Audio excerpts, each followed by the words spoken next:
Sudah kelihatan ya.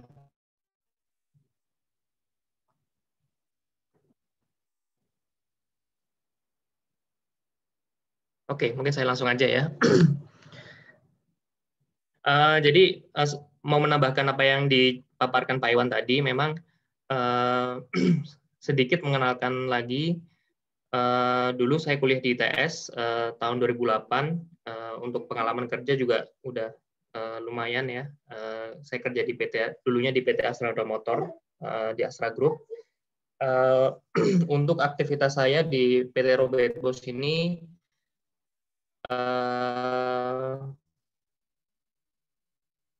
saya banyak melakukan initiate project lah, terutama di industri 4.0. Terus juga saya sering diminta sebagai pembicara oleh Kementerian Perindustrian, dan juga saya adalah salah satu tim penyusun SKKNI untuk kompetensi industri 4.0. Nah, sebenarnya sebelum COVID ini saya sebulan sekali Pak ke Surabaya. Jadi di Surabaya itu kita ada branch office ya. Di branch office itu kita banyaklah membina startup di situ. Jadi mulai dari bisnis coachingnya, dari segi teknologi itu bisa kita bantu di sana. Kemudian pengalaman saya ya, seperti yang di info Pak Iwan, saya juga salah satu tim kontes robot. Saya juga aktif di kompetisi IoT, baik yang di Indonesia maupun yang di ASEAN. Mungkin kalau teman-teman mau kontak saya lebih lanjut, bisa add LinkedIn saya atau nanti bisa email di sini. Mungkin sebagai perkenalan dulu, PT Robert Bosch itu apa? Mungkin kan di sini teman-teman taunya Bosch itu alat bor ya. Misalkan S-Hardware gitu ya, atau kalau di Surabaya kan ada AJBS kan. Itu taunya Bosch itu mereknya bor ya. Itu sebenarnya salah satu bisnis unit kita ya. Nah, atau mungkin dari ibu-ibu yang pernah pakai kulkas atau mixernya Bosch gitu ya, mungkin juga sudah cukup familiar. Atau misalkan yang pernah main ke IKEA, aku nggak tahu di Surabaya ada IKEA nggak ya, tapi yang di Serpong dan di Sentul itu kan ada IKEA. Nah, itu kulkasnya mereka showcase-nya pakai Bosch. Nah, tapi sebenarnya Bosch itu adalah kita besar karena asalnya dari perusahaan otomotif untuk mobil-mobil, terutama untuk mobil interkontinental atau Eropa. Jadi teman-teman yang di sini punya mobil mobilnya Daimler atau BMW gitu ya, itu bisa dipastikan 90%-nya itu komponennya Bosch ya. Nah, untuk bisnis kita sendiri, Robert Bosch itu banyak banget ya. Yang tadi yang saya mention terkait mobility itu otomotif. Kemudian kita juga ada di industri, beberapa part kita juga ada di agriculture dan aquaculture. Kemudian kita juga ada di energi, smart home, dan smart city. Dan di semua aktivitas ini kita juga istilahnya cukup gencar ya untuk mengenalkan IoT dan IIoT di seluruh dunia. Dan karena kita cukup banyak memiliki hardware pabrik gitu ya, nah di sini kita memiliki lebih dari 270 manufacturing plant, dengan di seluruh dunia itu karyawan kita lebih dari 400.000 orang, yang mana 68.000-nya itu di bagian R&D. Jadi di sini teman-teman kalau seandainya memang ingin menjadi expert gitu ya di bidang IoT, ya kita terutama di bidang AI ya, ini Bosch sebenarnya membuka pintu sebesar-besarnya untuk teman-teman bisa kerja di sini. Oke, itu sedikit, mungkin saya langsung coba masuk materi. Oke, perkenalan lagi. Untuk Bosch Indonesia sendiri ya, kita hampir ada di semua ibu kota di Indonesia, ya, mulai dari Jakarta, Surabaya, kemudian di Bali, ya, bentuknya berubah branch office. Dan di Surabaya itu kita juga setup, nanti bisa dipandu dengan Bu Nur ya. Jadi kita punya namanya Surabaya Experiential Center dan Innovation Hub. Jadi di tempat ini teman-teman bisa melihat berbagai macam produk produknya Bosch, atau nanti misalkan teman-teman mau bikin suatu project IoT, nah nanti bisa dilakukan di sini. Ya mudah-mudahan nanti setelah pandemi selesai ya, nanti bisa kita buka lagi. Nah terus uniknya di tahun lalu kita juga mengadakan IoT Hackathon ya. Ini skopnya Indonesia. Jadi di sini kita mengajarkan bagaimana sih sebenarnya mendevelop solusi IoT itu seperti apa. Dan di sini juga ada pemenangnya, ada 2, dan sampai sekarang 2 pemenang ini pun isinya kita pandu lah, ini bagaimana memvalidasi bisnisnya dari segi teknologi, sensor apa yang digunakan, dan segala macam. Dan mungkin aktivitas-aktivitas yang lain, produknya Bosch ini, kalau teman-teman lihat di sini, ECU ya, jadi ini ECU itu engine control unitnya mobil. Ini mungkin yang anak otomotif juga tahu. Terus kita juga punya EV charging station ya. Ini sudah di-setup di cukup banyak tempat di Jakarta. Dan untuk CSR-nya kita juga berperan aktif ya. Ini adalah salah satu contoh aktivitas di Papua. Jadi kita membangun sebuah dormitory untuk anak-anak SD di sana sehingga mereka akses ke sekolahnya lebih gampang. Sedikit perkenalan Bosch ya, Bosch Global dan Bosch Indonesia. Kita coba langsung masuk ke topik IoT ya.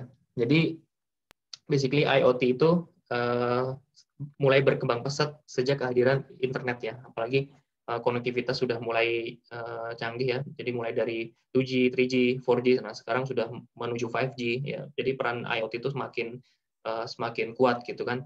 Dan juga sebenarnya IoT itu menjadi salah satu building block dari industri 4.0. Jadi kalau teman-teman nanti ya, kalau udah pelajari lebih lanjut ya, industri 4.0 itu banyak banget komponen pendukungnya. Ini salah satunya adalah IoT. Dan kalau kita melihat di tahun 2020 ini ya, jadi banyak banget teknologi-teknologi tren yang sedang berkembang ya. Mulai dari economy of things ya, yang terkait dengan blockchain, IoT, terus ada bioteknologi, ada 4D, automation untuk IT automation, kemudian juga ada platform based application, big data, artificial intelligence, terus kemudian juga ada AI gitu ya. Nanti sebenarnya topik-topik ini teman-teman bakal jumpai ya ketika teman-teman istilahnya masuk ke dalam dunia IT atau misalkan yang lebih spesifik nanti IoT. Jadi hal-hal ini yang harus teman-teman sudah biasa lah istilahnya, at least sudah biasa. Oke, sekarang kita coba masuk ke IoT. Nah, sebenarnya apa sih itu IoT ya? Nah, jadi definisinya adalah sebuah benda yang bisa terkoneksi dengan satu sama lain ya. Itu sebenarnya pengertian dasarnya. Entah itu dalam bentuk sensor, aktuator itu misalkan kontrol lampu, kontrol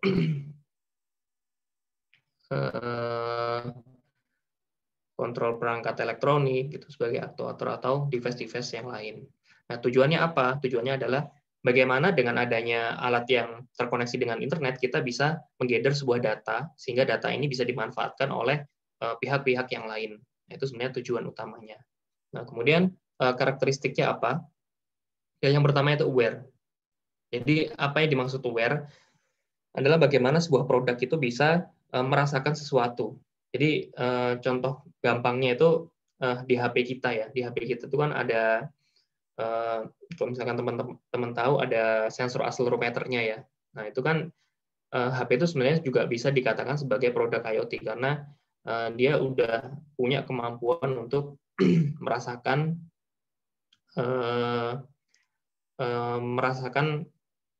data dari sensor, yaitu sensor accelerometer. Kemudian dan itu bisa dikirimkan. Dan yang kedua adalah autonomous. Jadi konsep IoT yang kedua adalah bagaimana sebuah device, sebuah alat itu bisa mengirimkan data secara otomatis. Ya. Kemudian yang ketiga, yang paling penting adalah actionable. Nah, pertanyaannya adalah ketika kita data itu sudah terkirim, data itu harus dijadikan sebuah insight-nya itu nantinya. Jadi 3 karakteristik ini yang membangun sebuah produk IoT itu bisa bermanfaat bagi masyarakat. Oke. Dan sebenarnya salah satu komponen pendukungnya juga adalah dengan kehadiran teknologi MEMS sensor ya. Jadi MEMS sensor itu micro electronic mechanical sensor ya. Jadi MEMS sensor ini yang ada di HP-nya teman-teman atau di Apple Watch-nya teman-teman ya. Ini MEMS sensor ada yang untuk sensor accelerometer, gyroscope, humidity, pressure segala macam. Jadi MEMS sensor ini nanti ke depannya bakal menjadi kunci pengembangan IoT ya. Jadi bagaimana sebuah alat itu dia bisa merasakan sesuatu dan data sensor itu bisa dikirimkan ke berbagai macam pihak penggunanya. Nah, ini makanya kita melihat MEMS ini sebagai kunci. Dan kalau teman-teman mungkin banyak yang nggak sadar ya. Jadi 3 dari 4 smartphone di dunia itu sensornya itu disupport oleh Bosch. Jadi basically kita cukup kuat juga di bidang sensor ini. Nah, oke. Kita lanjut ke Bosch IoT Ecosystem. Ya, jadi dalam membuat sebuah produk IoT atau solusi IoT, itu memang komponen hardware itu sangat penting ya. Jadi kita butuh merancang sebuah things-nya tadi ya, atau hardware yang dimana perlu ada sensor, nanti sensor ini jaringannya pakai apa gitu ya, dan segala macam. Tapi yang nggak kalah penting adalah bagaimana di IT levelnya. Ya, jadi nanti kalau teman-teman mulai masuk dunia industri ya, jadi komponen-komponen IoT platform itu sangat dibutuhkan ya. Jadi contohnya seperti halnya HP. Jadi HP kan juga teman-teman melakukan update berkala. IoT sensor atau hardware IoT itu juga sama. Kita perlu memanage bagaimana sebuah hardware itu bisa diupdate juga secara berkala. Itu salah satu contoh. Kemudian salah satu fungsi yang lain adalah ketika teman-teman mengelola berbagai macam atau udah mulai ribuan hardware gitu ya, yang teman-teman jual ke customer. Ini sekarang bagaimana tantangannya untuk memanage semuanya? Tahu ID-nya ini berapa, password-nya apa. Nah, itu teman-teman butuh namanya sebuah platform. Ya, jadi di sini kita juga punya platform namanya Bosch IoT Suites ya. Jadi mulai dari konektivitas hingga memanage sebuah hardware IoT itu dalam skala besar ya. Kemudian kita sebenarnya juga ada Bosch IoT Cloud, tapi Bosch IoT Cloud ini basically banyak dipakai oleh produk-produk kita sendiri. Ya, karena kita juga memproduksi produk-produk IoT ya, seperti mesin cuci, kemudian juga ada pemotong rumput, ada vacuum cleaner segala macam. Jadi kita mengelola cloud kita sendiri. Nanti mungkin kalau teman-teman mendalami lagi, nanti pasti bakal tahu lah ya nanti IoT platform itu seperti apa. Kalau player-playernya di dunia itu ada dari Microsoft, terus juga ada AWS, Huawei, Amazon itu juga bermain di IoT platform. Nah, oke. Kemudian selanjutnya di Bosch sendiri perjalanan IoT kan sudah cukup panjang ya. Jadi dimulai tahun 2007-an. Jadi tapi kita mengawalinya itu dari sebuah langkah yang sederhana. Jadi di sini kita dari sensor yang kita miliki ya. Jadi mulai dari accelerometer, humidity, pressure segala macam itu kita membuat sebuah device yang mana device ini membantu untuk kita melakukan prototyping atau research. Ya. Nah di sini nanti sebenarnya kalau misalnya teman-teman mau nyoba itu di kantor kita yang di Surabaya itu ada banyak banget. Jadi nanti bisa di feeling ya ini bagaimana sih cara pakainya. Atau kalau misalkan teman-teman yang sudah familiar dengan ESP 32 gitu ya, ini pasti gampang untuk menggunakan ini. Oke. Nah dari hardware ini banyak banget yang bisa dieksplor ya. Jadi mulai dari kita bisa extend dengan LoRa, kemudian kita juga bisa pasang sensor yang lain ya, selain yang ada di sensor yang sudah disupport ya. Di sini Panasonic Grid Eye, dan kita juga bisa pasang temperatur yang industrial standard. Terus kemudian kita juga bisa memonitor energi menggunakan current CT clip sensor. Nah, dan ini sebenarnya yang paling penting, teman-teman. Jadi dari kompetensi MEMS sensor tadi, kita dari situ bisa banyak banget mengeksplor menjadi berbagai macam solusi yang lain. Ya. Jadi kalau teman-teman di sini lihat, kita juga ada tracker ya, tracker untuk logistik, kemudian tracker untuk alat-alat bor gitu ya. Terus kita juga ada beberapa solusi untuk flood sensor atau smart weight. Terus kita juga ada Plantech untuk agriculture di field. Jadi berbagai macam produk-produk yang di sini itu asalnya ya dari XDK ini. Jadi kenapa di Surabaya Office itu kita selalu mengencourage teman-teman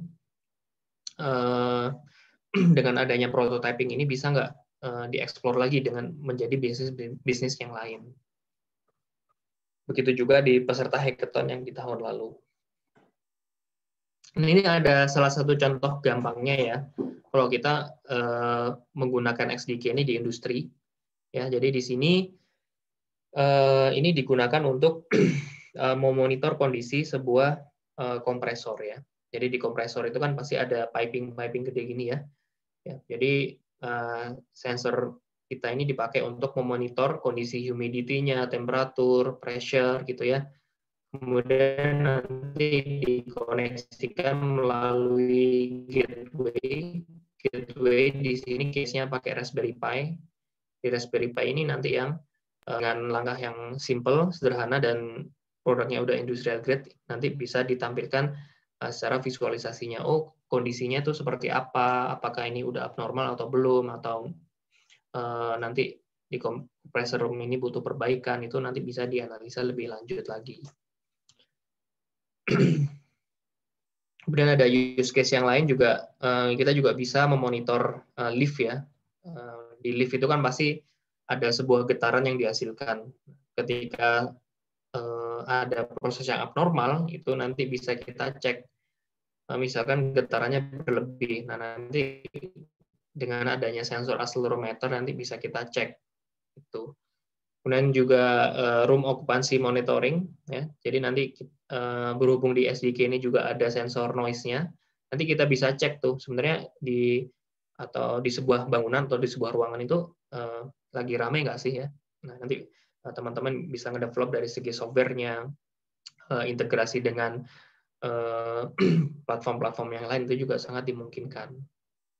Dan juga untuk mesin monitoring ya, untuk mendeteksi vibrasi dan lainnya, itu nanti eksplorasinya sangat banyak lah kalau saya pikir. Oke, ini juga ada use case di Bosch IoT Campus kita di Jerman. Jadi kalau teman-teman misalkan mau ke Jerman, ya nanti ajak-ajak saya aja, nanti mungkin bisa saya guide ya. Oh ini seperti apa sih penggunaan IoT gitu ya? Itu sudah cukup banyak banget, mulai dari room occupancy, lift monitoring, kualitas udara, dari security, pakai CCTV-nya Bosch, itu segala macam kita terapkan semuanya di sini. Atau nanti misalkan ke depannya Petra ingin bikin smart campus gitu ya, nah itu sangat memungkinkan juga itu. Nah, mengaplikasikan berbagai macam ide-ide dari mahasiswa. Nah ini di sini juga salah satu use case ya. Jadi bagaimana IoT itu nggak hanya di building, nggak hanya di industri, tapi juga di bidang aquaculture ya.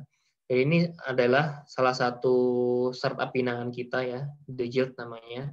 Dia beroperasi di Australia.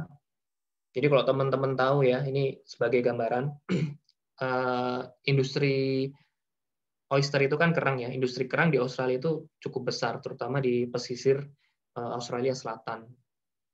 Cuma permasalahannya adalah ketika sudah mulai banyak petani yang membudidayakan oyster atau kerang, ya, itu sudah muncul berbagai macam penyakit. Nah, once kita ngomongin penyakit, penyakit kan bisa sangat mudah tersebar gitu ya, apalagi ketika ada hujan turun. Nah, di sini pemerintah di ingin faktornya mana ketika hujan turun ya dari data-data perkiraan cuaca, data-data kualitas air, data dari BMKG segala macam ini nanti bisa membantu petani kapan sih seharusnya mereka itu melakukan panen, sehingga ketika ada kegagalan di suatu tempat gitu ya, itu udah ketahuan dulu gitu loh. Ini salah satu use case-nya, bagaimana IoT bisa membantu di bidang yang mungkin kita sama sekali nggak terfikirkan gitu.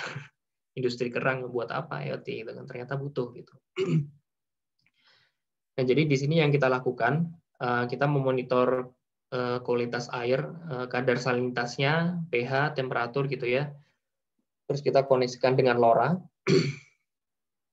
LoRa ini salah satu physical layer untuk komunikasi ya. Jadi long range komunikasi long range ya. Dia jaraknya bisa sampai puluhan kilometer. Nah, dari LoRa itu nanti kita masukkan ke sebuah gateway, baru di gateway ini yang kita koneksikan di internet.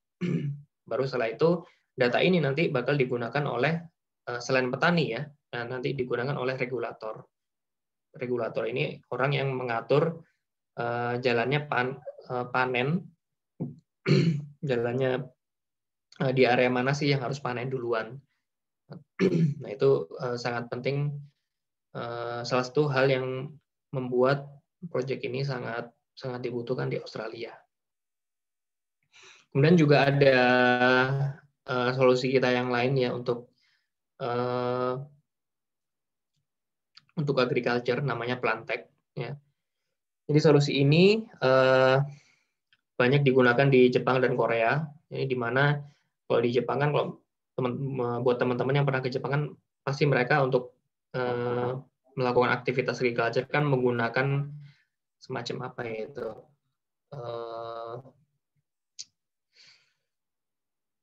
nyebutnya itu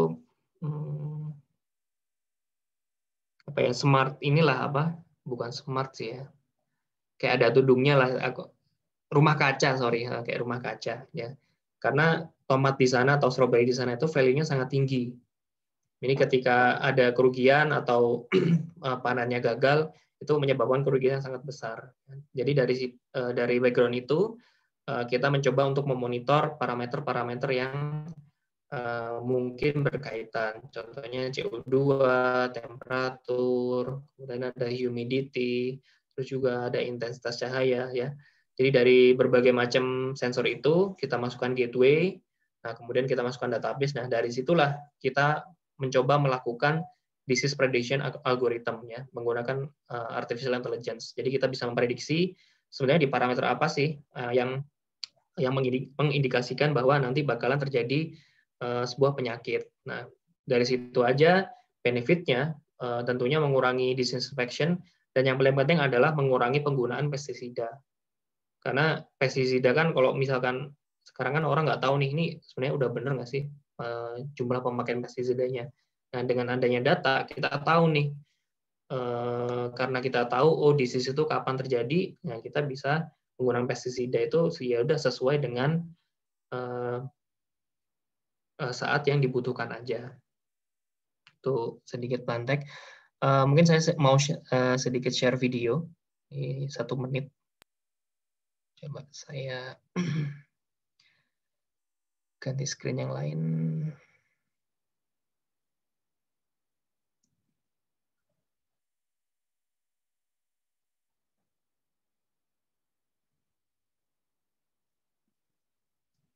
ト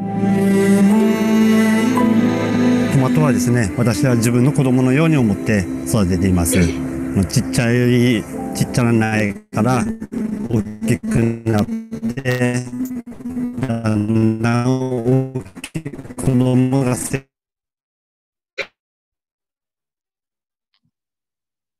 長していくのと同じような気持ちでいつもやっています。私は鹿児島県でミニトマトを栽培している福岡忠と申します。今までですね、経験と勘だけでですね、光はどのぐらいあるよとか、温度はこのぐらいだろうなとか、そういうのをですね、もう数字で見るんじゃなくて、勘と経験でずっと測ってきたんですけど、これを実際数字化してみて、それが今どういう状況になるかっていうのが数字で見れるようになったのはですね、見れるようになることが必要と思い、今プランテクトを導入しました。まずは朝起きてすぐ今ハウスがどんな環境にあるかをチェックするのと、簡単なメリットといえば行かないでいいんですよね、その場所に。今までは全部自分のハウスは何箇所あっても全部目で確認して、そしたらそれにかかる移動もかかりますし、時間も変わってきますし、見るそれが、同じ時間で今の1時なら1時ぴったりに4つの場所が、そういうことをすることによって春先以降の収量がかなり上がったと思います。それが 15% 増という形になったんじゃないでしょうか。Itu sedikit overview ya dari solusi Plantek.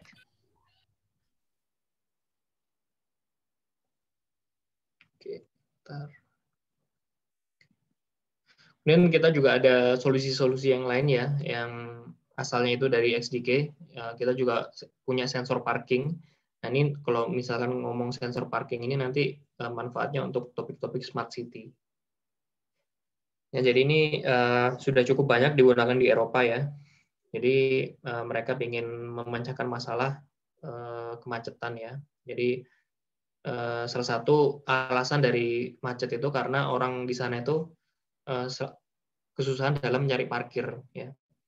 Parkir yang di pinggir jalan terutama. Nah, jadi dengan adanya sensor itu kita bisa tahu sebenarnya area mana sih yang bisa digunakan parkir dan parkir mana yang kosong. Dan kita juga ada solusi yang kita udah pakai ya untuk charging station. Ya, jadi nanti dengan misalkan kita tempel sensor parking di masing-masing slot charging station, nanti kita bisa tahu sebenarnya charging station mana sih yang nggak kepake gitu ya. Kemudian use case yang ketiga, nah ini autonomous car parking. Nah ini teman-teman kalau misalkan main ke Eropa gitu ya, di Stuttgart itu kan ada Mercedes-Benz Museum.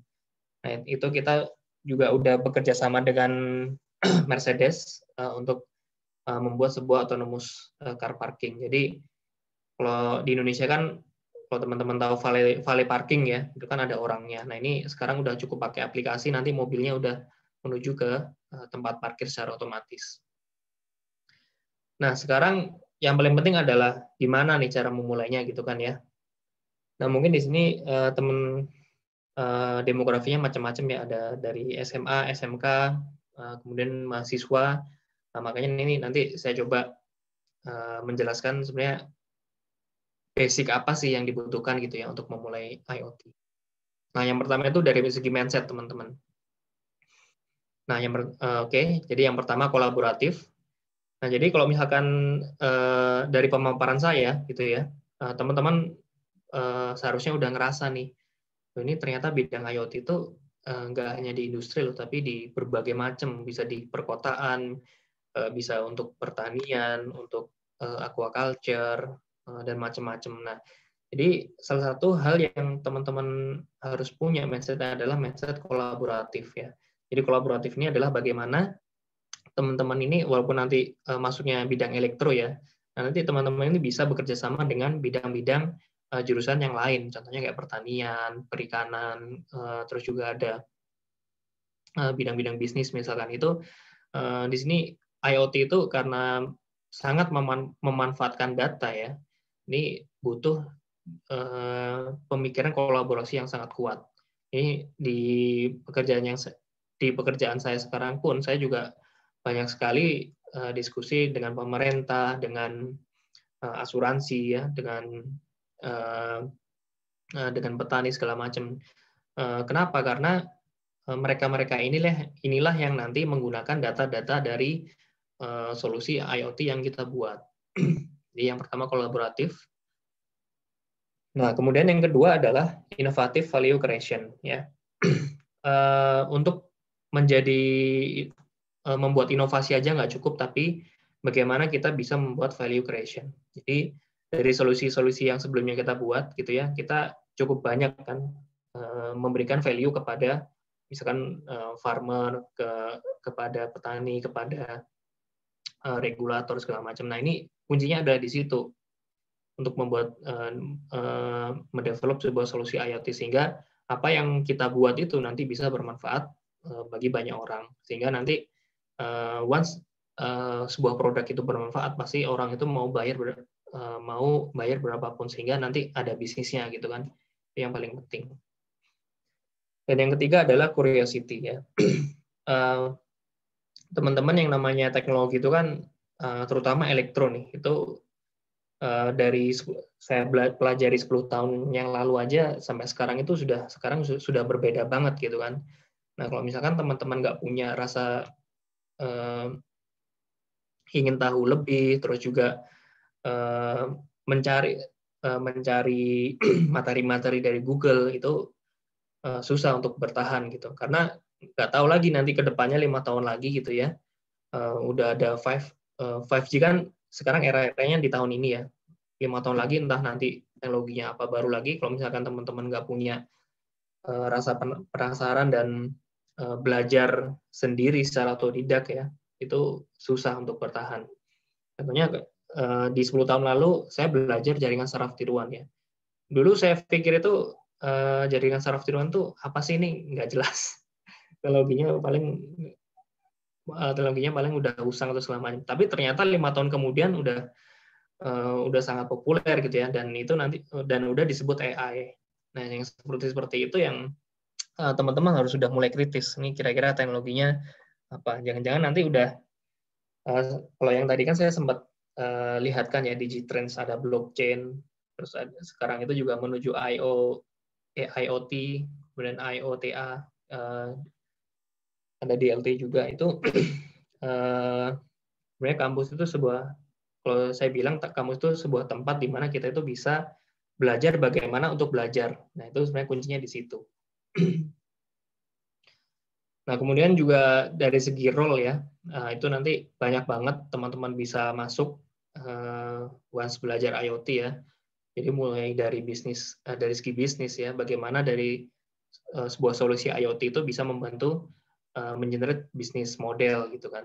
Kemudian yang enterprise. Nah enterprise ini yang misalnya nanti teman-teman udah lulus dan masuk di perusahaan besar, nanti mereka lebih ke bagaimana membuat sebuah solusi IoT itu bisa bermanfaat bagi business to business atau business to government. Kemudian nanti juga ada kompetensi data architecture ya. Yang namanya IoT kan pasti nanti butuh menghasilkan data kan. Nah, dari data itu tuh nanti teman-teman bisa explore lagi nih, ada kompetensi baru namanya data science, data engineer segala macam. Dan dari segi software ya, atau aplikasi. Nah, yang namanya IoT juga sangat penting dengan dukungan software gitu ya. Terus kemudian juga ada solusi ya.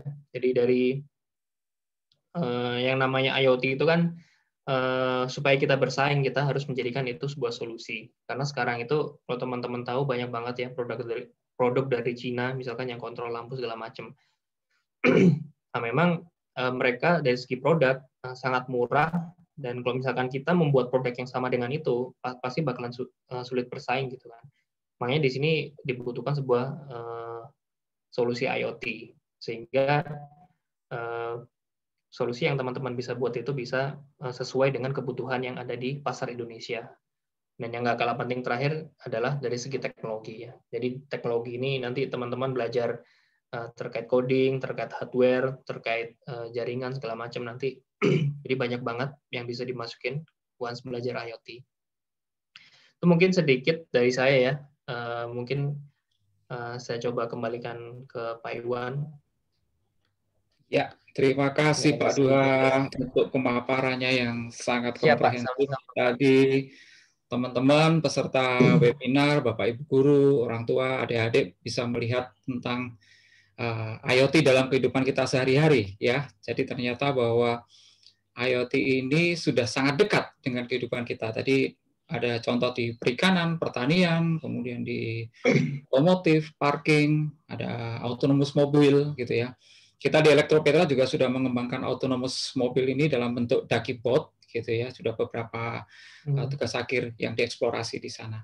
Baik, terima kasih Pak Duha. Dan pada kesempatan ini hadir juga Bu Nur Khalifah sebagai sebagai Relationship Officer di BOS Indonesia. Bu Nur akan menyampaikan sedikit tentang kantor BOS di Surabaya, sehingga nanti mungkin teman-teman bisa main-main ke sana. Silakan Bu Nur, waktu dan tempat kami persilakan.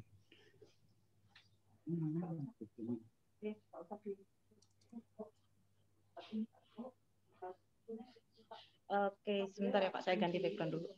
Ya, silakan Bu.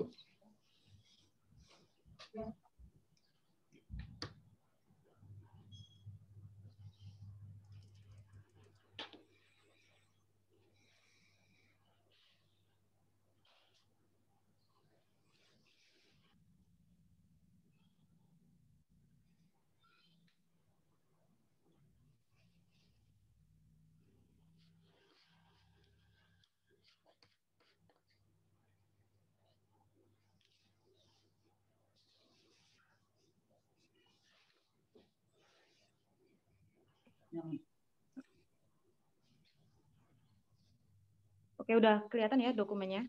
Betul, silakan Bu, sudah kelihatan? Iya, oke. Selamat pagi semua. Perkenalkan, nama saya Nur Khalifah. Saya sebagai Relationship Officer dari BOS Experiential and Innovation Center yang ada di Surabaya. Jadi pada kesempatan kali ini saya akan menjelaskan sedikit, tadi sudah di-mention oleh Pak Duha, mengenai kantor BOS yang ada di Surabaya. Jadi kebetulan kan Universitas Kristen Petra ini ada di Surabaya, di Siwalan-Kerto ya tepatnya. Jadi kalau mau silaturahmi yang paling dekat sama BOS ya di Surabaya ini. Jadi kantor kita ada di Jalan Diponegoro nomor 27 di Darmo. Jadi di sebelahnya Hotel Oval Pas itu ada kantor kami. Kantor kami ini bukanya dari hari Senin sampai hari Sabtu jam 9 sampai jam 9 malam. Jadi 12 jam. Untuk saat ini karena pandemi ya untuk saat ini masih ditutup untuk umum gitu. Jadi saya mau menjelaskan sedikit tentang fasilitas yang ada di kantor BOS Surabaya. Tadi sempat disinggung oleh Pak Duha kalau kami mengadakan coaching gitulah atau mentoring untuk startup. Startupnya itu di bidang IoT, jadi related banget dengan tema hari ini. Fasilitas kami ada co-working space, kemudian ada training room, kemudian ada creative area, kemudian ada kitchen area juga, kemudian ada meeting room juga. Jadi sebenarnya konsep dari kantor BOS ini kita bisa mencoba teknologi yang dimiliki oleh BOS, kemudian bisa juga dijadikan co-working space untuk IoT maker atau IoT startup yang ada di Surabaya, bisa di Jawa Timur, seluruh Indonesia. Kalau mau ke Surabaya, ada meeting di situ juga boleh menggunakan IoT Lab kami. Kemudian tadi kan dijelaskan oleh Pak Duha ada IoT Kit yang dari BOS, namanya XDK, itu juga kami sediakan di kantor. Jadi kalau mau menggunakan, mungkin tadi kan saya lihat di chat ada yang tanya harga XDK berapa, itu sekitar 4,5 kalau di Tokopedia, ada yang jawab tadi benar. Kemudian kalau misalnya mau coba tapi belum beli dulu, mungkin nyoba-nyoba dulu di kantor kami boleh banget. Jadi di kantor kami itu selain untuk mengadakan acara, juga bisa juga untuk membuat IoT solution langsung di tempat gitu. Jadi ini salah satu contohnya. Ini ada IoT startup yang lagi membuat IoT solution, kemudian ada yang meeting juga, kemudian itu ada gambarnya Pak Duha lagi coaching juga sama IoT startup yang ada itu dari Malang. Kemudian ada gathering juga, jadi ada community ini dari komunitas mobil Surabaya, mereka mengadakan gathering juga. Jadi kalau misalnya kalian ada startup yang membuat IoT solution di Surabaya, nanti bisa sekalian promosi sama komunitas yang lagi ngadain gathering di kantor kami. Kemudian ada sharing session dan seminar seperti seminar ini kan, ini salah satu contohnya waktu bos mengadakan seminar di kantor kami. Tapi selain itu juga kadang-kadang IoT community yang ada di Surabaya juga mengadakan seminar di kantor kami juga. Kemudian ada meeting, ini meeting dari IoT startup, base-nya di Surabaya mereka. Kemudian ada training sama workshop, ini diadakan oleh Digiware, jadi IoT, toko yang menjual alat IoT, tapi mereka juga mengadakan training gitu.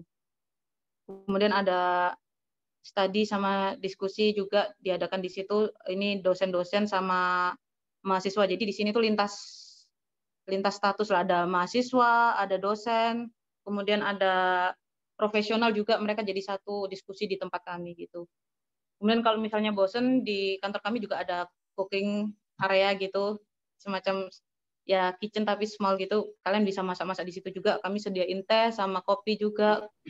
Kemudian ada susu, itu semuanya free, bisa kalian akses. Jadi kalau mau visit ke kantor kami, kalau buka, semoga saja bisa buka secepatnya, bisa kontak nomor saya di sini. 0822 333 57227 gitu. Sudah selesai, Pak. Terima kasih. Sekian penjelasan dari kami. Terima kasih Bu Nur atas penjelasannya. Tadi sempat menyinggung sedikit ada Digiware ya. Digiware itu foundernya alumni Petra Bu dari Elektro.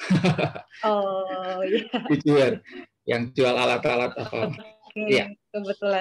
Kebetulan, iya. Ya. Baik, terima kasih Bu Nur. Terima kasih Bu Nur. Teman-teman, silakan dicatat nomornya kalau kepingin mampir main-main ke PT kantornya Bos di Surabaya di Jalan Diponegoro. Baiklah.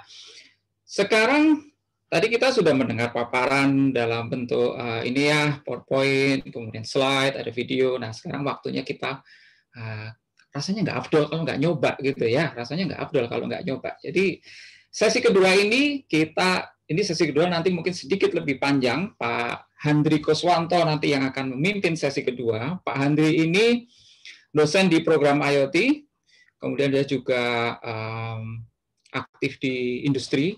Dia punya perusahaan yang merupakan perusahaan yang bergerak di bidang ini ya, solusi terhadap kebutuhan-kebutuhan industri. Nanti Pak Handri bisa jelaskan apa saja proyek-proyek yang mungkin sedang dikerjakan Pak Handri. Jadi Pak Handri ini adalah pembicara yang cukup kompeten ya, sangat kompeten di dalam nanti akan menyampaikan demo-demo. Nah, untuk kebutuhan demo tadi saya sudah sampaikan, jangan lupa teman-teman yang tertarik pengen nyoba untuk bisa install dulu Blink ya. Nanti Pak Handri akan jelaskan untuk apa Blink ya. Mari silakan Pak Handri, waktu dan tempat untuk Pak Handri kami persilakan. Ya, terima kasih Pak Iwan dan rekan-rekan semua siswa dan Bapak Ibu guru yang hadir di sini dan saudara-saudara sekalian. Ya, Pak Iwan, sebelum saya lanjutkan, apakah PPT saya sudah nampak? Bentar Pak. Ya, sudah Pak. Sip, silakan. Ya, terima kasih Pak Iwan. Teman-teman, salam sejahtera, salam sehat buat kita semua. Jadi sudah diperkenalkan Pak Iwan bahwa saya Handri Kuswanto, saya selaku salah satu dosen di program IoT Universitas Kristen Petra. Ya, kesibukan saya selain menjadi pengajar, tentunya, tentunya juga saya juga membangun di satu bisnis begitu di solusi untuk building automation system. Ini kaitannya juga tentang Internet of Things begitu ya.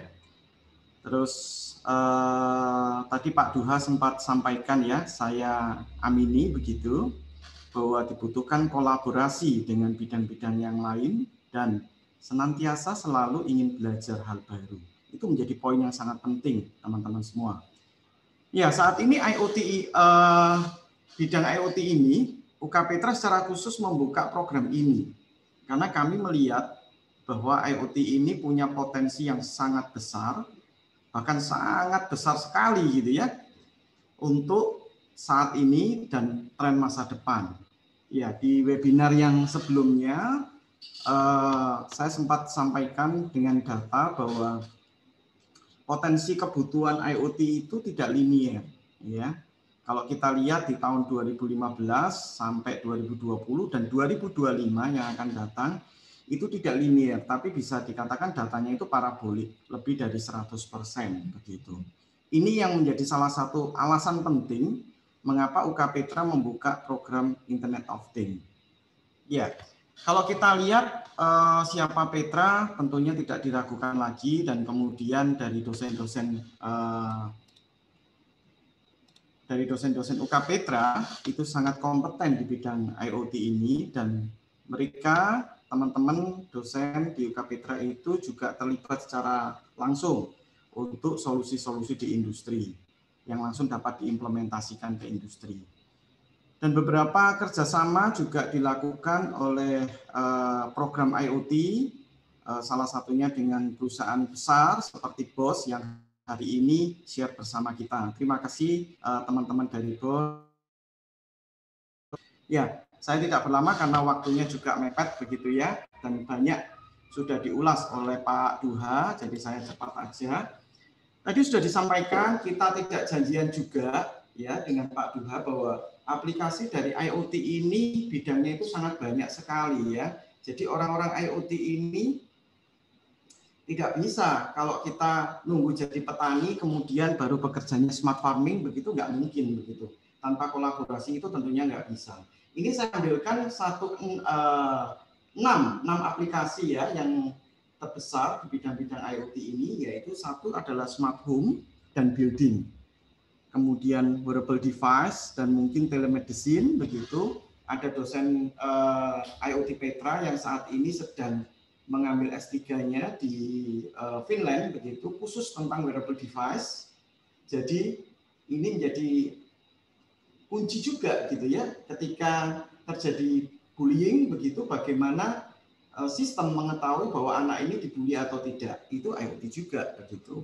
Berikutnya adalah tentang smart city dan transportasi. Di UK Petra dikembangkan yang tadi sempat disampaikan oleh saudara moderator, yaitu Ducky Town, bahwa kita bekerja sama dengan NCTU, Universitas Negeri di Taiwan, yang mengembangkan Ducky Town. Ya, Ducky Town ini berasal dari MIT Amerika yang bekerja sama dengan Google dan Toyota. Begitu. Kebetulan saya juga ikut incip-incip gitu ya, belajar di sana juga. Mereka belajar tentang bagaimana vision digunakan sebagai satu sensor utama yang meng-guide bagaimana mobil ini bisa berjalan. Tentunya nanti dilengkapi dengan GPS, dilengkapi dengan kompas dan sebagainya. Begitu.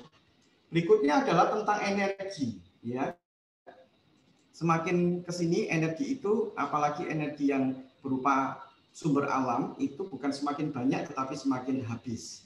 Makanya perlu diupayakan renewable energy yang berupa banyak pengembangannya ya, smart grid dan sebagainya, itu lagi dikembangkan. Bagaimana juga penggunaan energi itu bisa diefisienkan.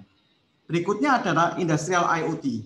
Di kampus kita punya robot untuk industri yang benar-benar digunakan di industri ya, salah satunya Universal Collaborative Robot.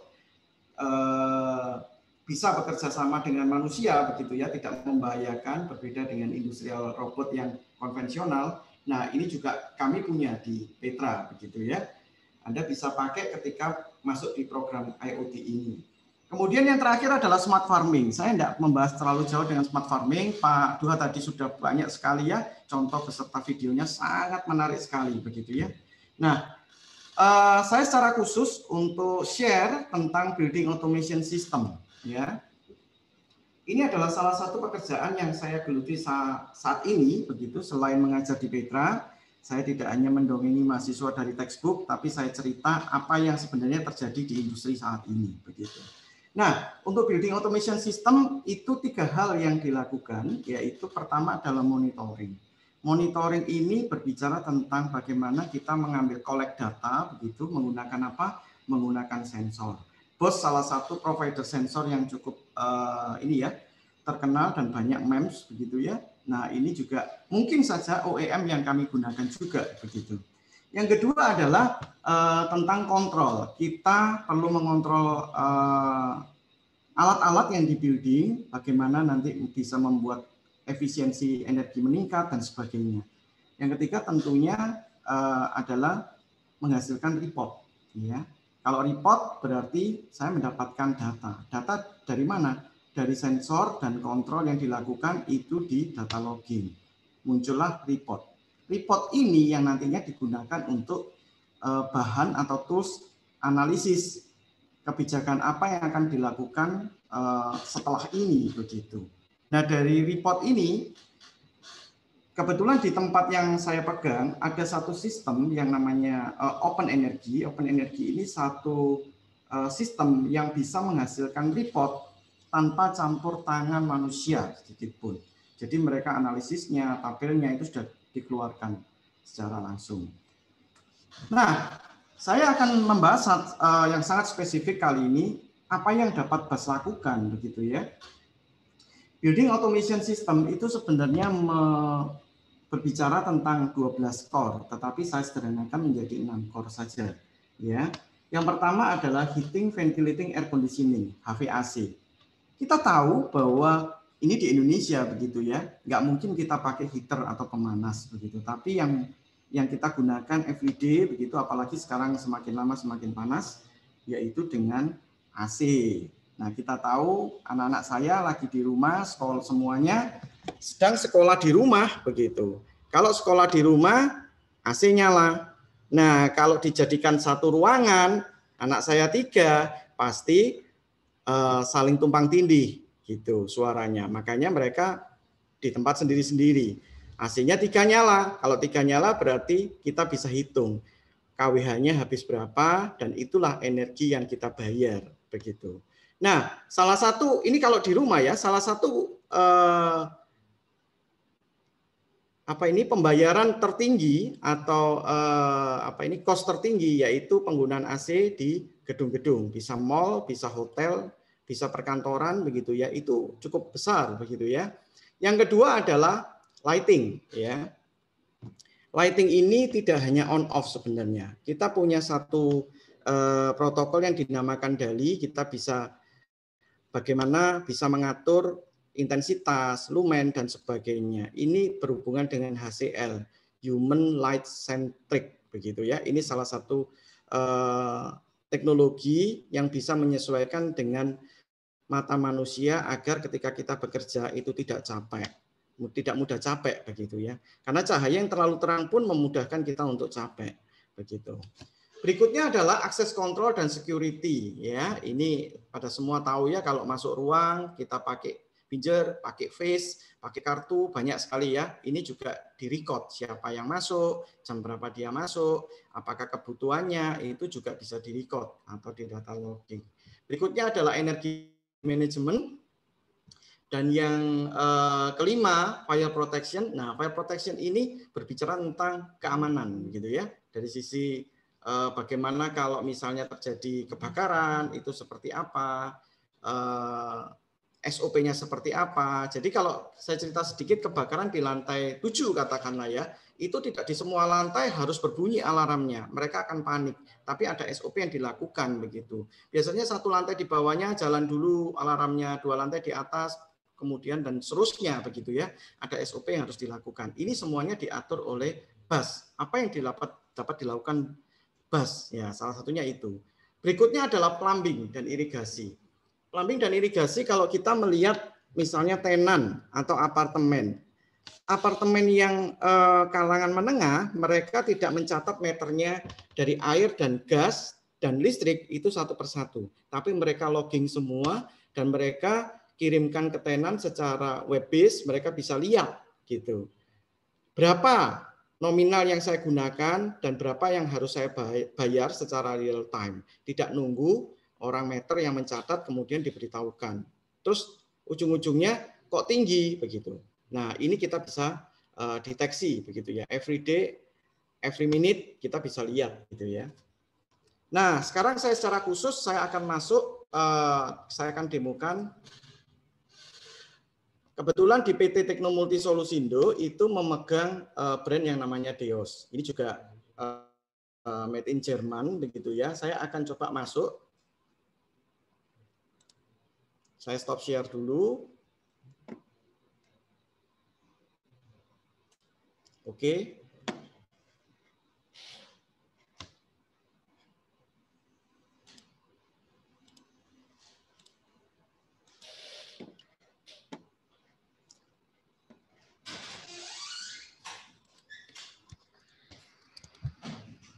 Saya akan coba masuk ke salah satu web server punya Deos.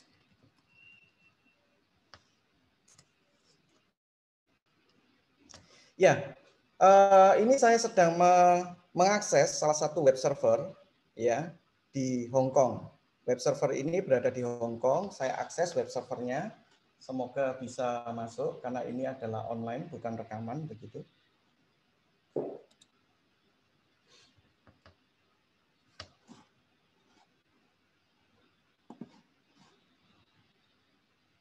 Saya ulang lagi ya.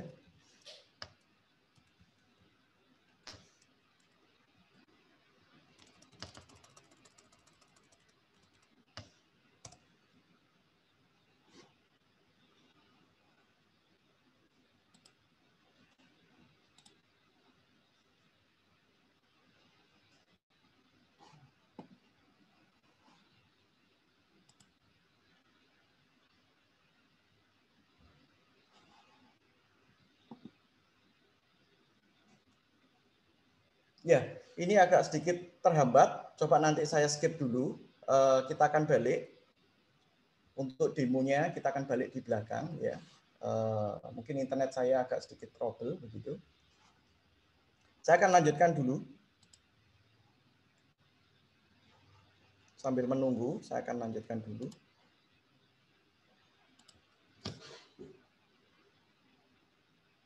Tadi rekan moderator Pak Iwan sudah menyampaikan untuk menginstal Blink begitu ya. Nah, hari ini saya akan balik, saya akan jelaskan tentang bagaimana kita membuat satu sistem IoT yang sangat sederhana ya.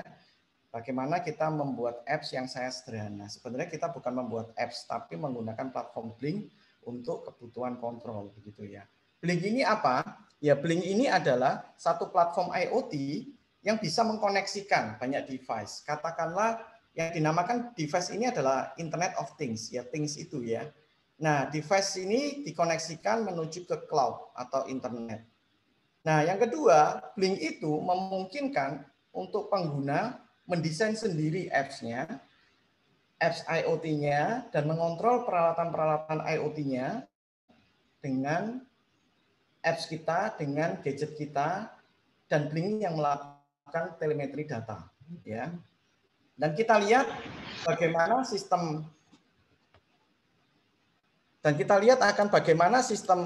Blink ini itu mempunyai kemudahan gitu ya, kemudahan dalam mendesain apps-nya yaitu dengan drag and drop ya. Dalam hitungan menit saja kita bisa membuat apps kita sendiri begitu. Oke, berikutnya.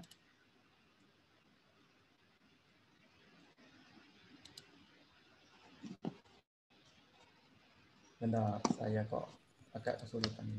Ya, ini adalah sistem dari Blink. Bagaimana Blink ini bisa bekerja?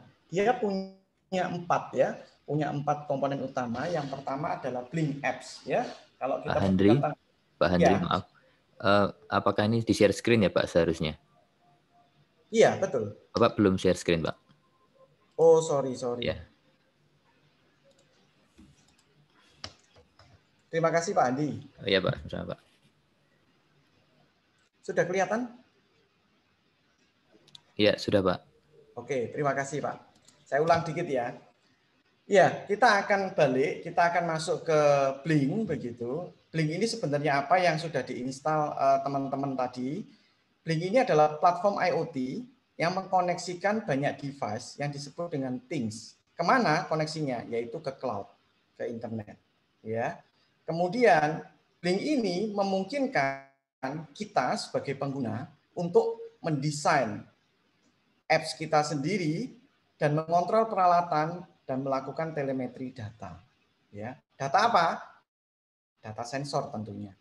Dan yang terakhir adalah bagaimana Blink ini menciptakan satu kemudahan dengan cara drag and drop, ya, dengan cara drag and drop sekali lagi ke dalam gadget kita, dalam hitungan menit kita bisa membuat apps IoT, ya, tentunya yang sederhana ya, begitu. Nah, bagaimana sistem Blink ini bekerja? Sistem Blink ini ada 4 komponen utama sebenarnya ya. Yang pertama adalah Blink App itu sendiri. Kalau berbicara tentang Blink App itu sendiri adalah saya arahkan di sini ya. Nah, di situ adalah gadget gitu ya, ada HP baik Android maupun iOS begitu. Terus kemudian yang kedua, si HP ini terhubung dengan servernya Blink ya, yaitu Blink Server. Kemudian yang ketiga, Blink itu punya library untuk kita akses dan memudahkan kita dalam membuat aplikasi tersebut. Dan yang keempat, yang berkoneksi dengan sensor, berkoneksi dengan motor, berkoneksi dengan kontrol yang lain, yaitu controller atau device itu sendiri. Ya, ini kira-kira gambarannya. Nah, selain Blink Server, kita juga bisa menanamkan server kita sendiri. Ya, tapi hari ini kita tidak akan main di sana, tapi kita akan pakai servernya Blink. Nah, berikutnya saya akan demokan dulu ya. Bentar. Oke. Saya masukkan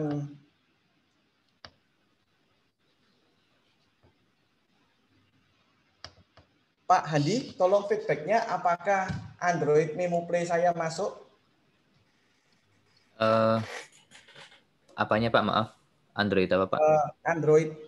Android simulator, emulatornya masuk nggak? Belum Pak, nggak terlihat Pak. Saya share ulang. Share screen aja Pak, mungkin. Baik, kelihatan? Ya, ya. Ya.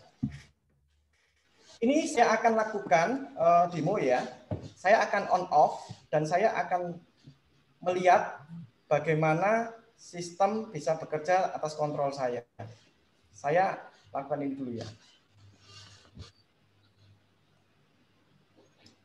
Nah, sekarang teman-teman yang sudah install Blink, Pak Iwan mohon dibantu, katakanlah 2 orang begitu ya, untuk memasukkan login pakai akun saya saja ya. Atau Pak Iwan boleh gitu ya, saya share screen. Bentar Pak. Pak Handri bisa share screen keseluruhan Pak, mungkin bukan share window ya, supaya tidak perlu berhenti. Oh ya.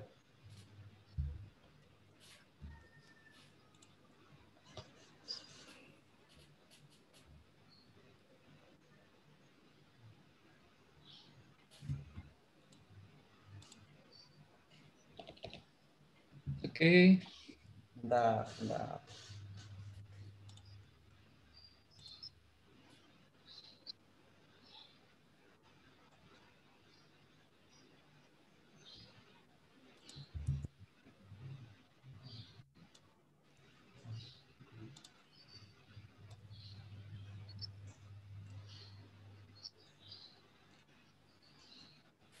Terlihat Pak? Belum Pak. Masih di slide Pak. Iya, enggak apa-apa. Untuk masuk ke slide saja. Oh iya, iya Pak. Terlihat Pak. Jadi teman-teman ketika Anda masuk melalui Blink, silakan masukkan email saya handri@qmail.id gitu ya. Passwordnya 1234, kemudian klik OK.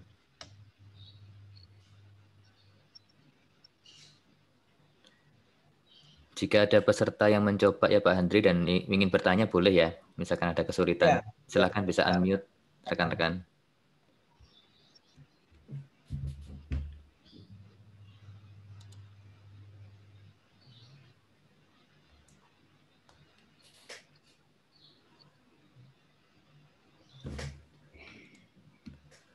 Tambahan juga untuk yang mencoba nanti kita akan berikan OVOCAS juga ya Pak Andri ya? Iya, diatur panitia saja ya. Iya. Kita akan pilih beberapa. Panitia. Ini ada pertanyaan Pak, user is not registered. Di Qmail ya, bukan Gmail. Qmail Bapak Ibu.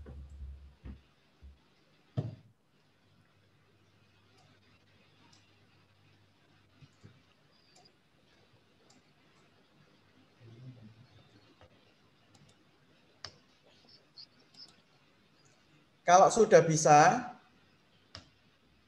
ini masukkannya di mana? Ini saya ulang ya, sama-sama ya, saya share. Ya, dari awal Pak. Nah, saya share bersama-sama saja. Pak, saya ini soalnya mohon maaf, saya harus pindah-pindah karena screen saya tidak terlihat, Pak, di sini, Pak. Saya logout ya. Ya, ya Pak. Kita sama-sama saja. Login. Ini Qmail ya, handri@qmail, Gmail, G-nya diganti Q. .id. Passwordnya 1234. 1234. Oke, kalau sudah, aduh saya nggak kelihatan ini oke-nya. Saya pindah ke sebelah sini ya. Bentar, saya pindah dulu.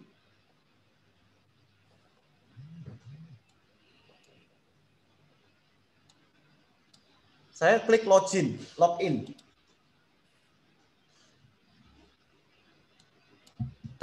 Tampilannya apakah rekan-rekan yang lain bisa lihat? Di tempat saya putih. Ya? Tempat saya enggak, Pak, hanya hitam, Pak, hitam dan .id, Pak, .id, Pak. Nah, munculnya seperti iya, sip. Iya, Pak, oke, Pak. Oke. Setelah login munculnya seperti ini. Saya akan ulang ininya.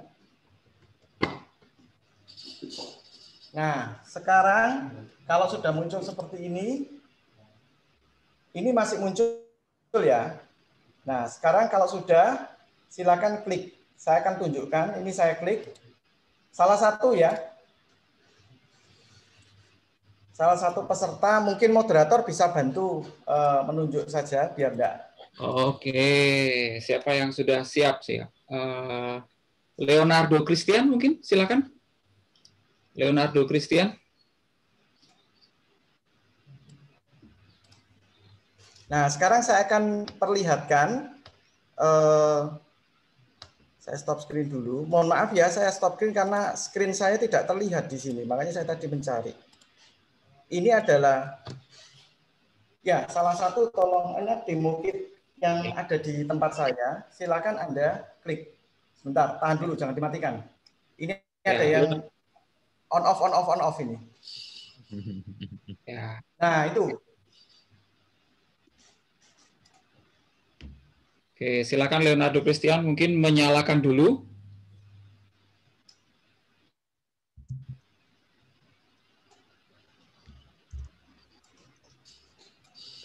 Pak, di sini on off Pak, sehingga nggak sempat keluar sudah off. Oke, ya. Jadi untuk nyoba ini memang harus ini ya, harus gantian ya. Kalau semua nyoba bareng nanti on off semua nyalanya, nggak kelihatan jadinya, nggak kelihatan. Jadi mungkin saya pilih dulu ya, tahan dulu ya, ditahan dulu. Saya pilih yang pertama coba saudara Leonardo Christian dulu, mungkin berpasangan dengan saudara sebentar. Amir, ada saudara Amir ya. Jadi saudara Leonardo sama saudara Amir ya, dua ya. Jadi, tolong tahan dulu. Jadi saudara Leonardo nanti menyalakan, nanti terus saudara Amir yang mematikan ya. Oke ya. Jadi sekarang silakan saudara Leonardo Christian dulu untuk menyalakan dulu. Silakan. Oke, sudah dinyalakan. Tahan dulu, saudara Amir jangan mematikan dulu ya. Nah, oke. Tadi sudah nyala ya, Pak Andri? Sudah. Jangan dimatikan. Jangan dimatikan dulu. Sekarang saudara Amir, tolong silakan matikan. Ya, saya akan jelaskan ceritanya. Ya. Bentar. Ini kita tunggu alarmnya off dulu ya. Ya, saya akan karena ada delay setelah mematikan tidak langsung mati, ada delay beberapa waktu. Oke, silakan Pak Andri. Ya, sekarang saya akan cerita, itu tadi sisi hardware-nya ya. Sekarang saya akan cerita. Ya, teman-teman bisa lihat ini ya? Bisa Pak. Bisa Pak. Saya akan memberikan full screen saja. Oke, ya ini ceritanya adalah mesin packing di dalam conveyor. Sekarang tunjuk orang kedua Pak untuk menyalakan satu. Baik. Tolong bisa tolong bisa komen di chat siapa yang sudah siap linknya ya. Tolong bisa komen di chat siapa yang sudah siap linknya. Oke, Alvin siap sama Alfit ya. Dua dulu, tahan dulu. Alvin sama Alfit Abi Abdurrahman. Oke, jadi ini dua ya Pak Handri. Satu nyalakan, satu matikan ya. Oke. Satu dulu. Alvin nyalakan dulu. Alvin dulu nyalakan dulu, silakan. Alvin nyalakan dulu. Oke. Ya. Anda melihat konvernya jalan ya? Ya. Oke. Oke, Pak Andri. Nah, sekarang satunya matikan. Sekarang Saudara Alfit Abi Abdurrahman, silakan matikan.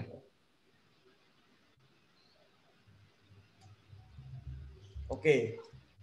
Ya, begitu ya, paham ya. Sekarang Alvin nyalakan lagi. Terima kasih Alvin. Sekarang di situ ada tulisan run conveyor dan speed conveyor. Ya. Tolong Alvin tekan speed conveyor. Kita tunggu apa yang akan terjadi pada saat kita menekan speed conveyor. Ini hanya kita membuat cerita ya. Ya, kalian lihat di conveyor speed itu kecepatan speednya turun. Ya, ini conveyor berhenti, kemudian alarm berbunyi. Kita lihat di bagian atas ya, alarm berbunyi berputar dan conveyornya berhenti. Sekarang berikutnya coba Alvin speed conveyor di off-kan. Kita tunggu apa yang terjadi.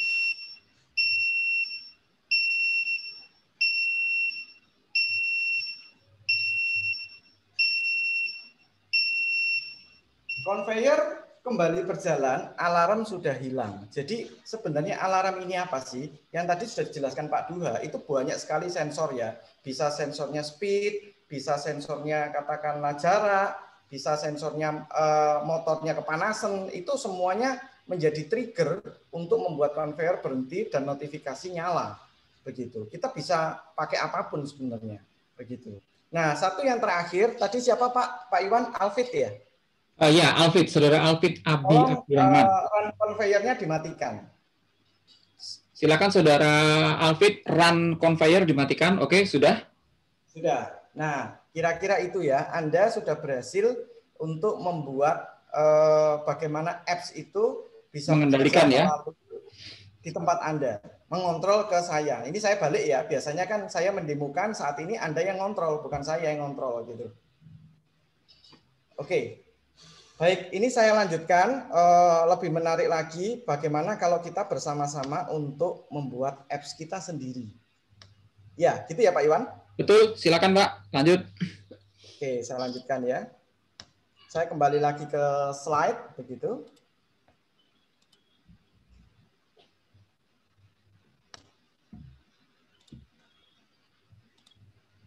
Sebentar.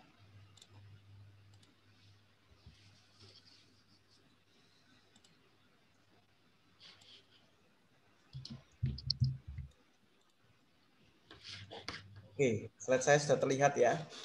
Nah, sekarang kita akan sama-sama membuat account sendiri ya. Kalau tadi itu saya pandu melalui login, Anda semua logout sekarang.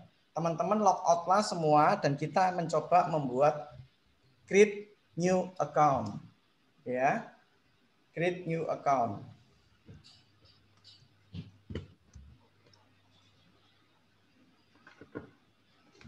Create new account.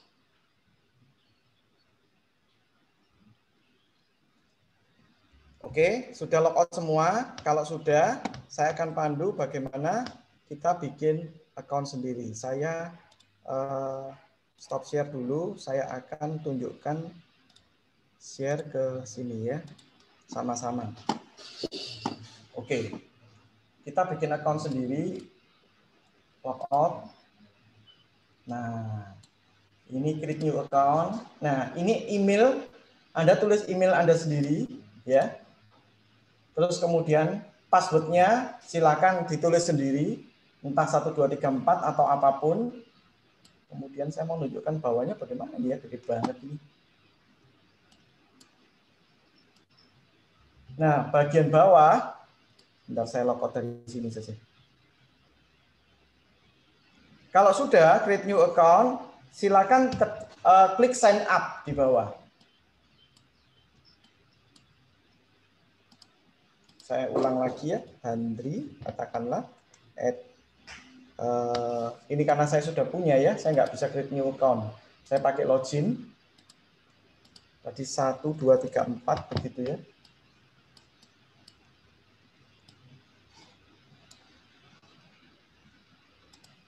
Login.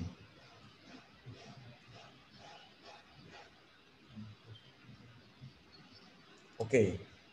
Saya del dulu.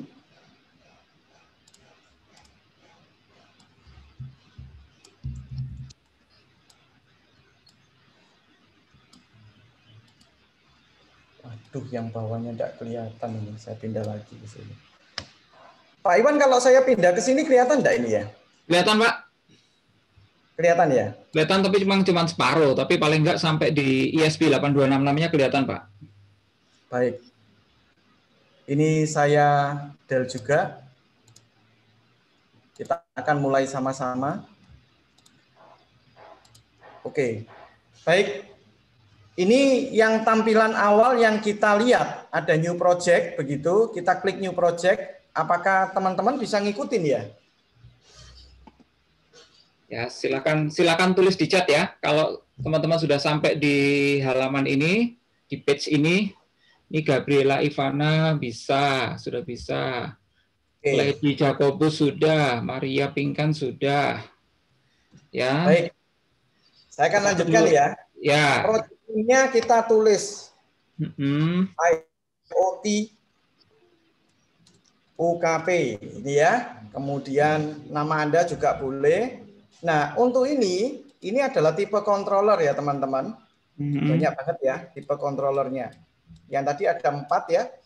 Ada Blink App, Blink Server, Blink Libraries, dan controller. Ini adalah hardware yang kita pakai ya. Nah, bedanya kalau IoT, kita itu belajar hardware plus programming. Paket lengkap. Ini yang membedakan kita ya. Paket lengkap. Anda belajar hardware, belajar programming. Hardware tanpa programming, barang rusak namanya. Gitu. Karena nggak bisa ngapa-ngapain gitu kan. Nah, sekarang kita pilih ESP, cari ESP8266. Ya. Cari ESP8266. Ya. Kalau Anda sudah ketemu ESP8266, ya klik OK, ESP8266. Kalau sudah, kita klik create. Ya. Mungkin sambil dijalanin juga, Pak, di emulatornya, Bapak. Loh, ini nggak kelihatan ya emulator saya? Berhenti di project setting, Pak. Berhenti di project setting. Sebentar. Kalau begini kelihatan? Ya, kelihatan. Betul. Ya, nanti Anda akan masuk ke sini ya. Tadi berarti saya keliru kalau nggak kelihatan, Pak. Bukan logout. Saya del dulu aja. Berarti tadi saya pikir kelihatan, Pak. New project. Ini namanya lagi ya. Jadi silakan cek. KP. Ini pilih ESP8266. Kemudian create.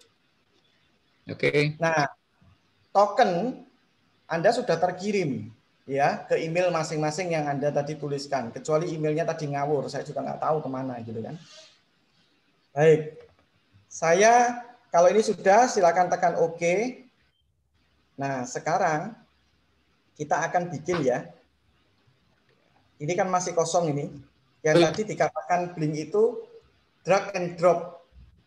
Gitu ya. Nah, kita akan buktikan. Ini geser ke kiri. Nah, kita punya banyak ini. Ini adalah widgetnya. Istilahnya mereka widget box gitu ya. Kita mau ambil satu aja yang sederhana, button. Paling atas ya, button. Oke, saya sudah dapat button nih. Saya bisa geser-geser ya.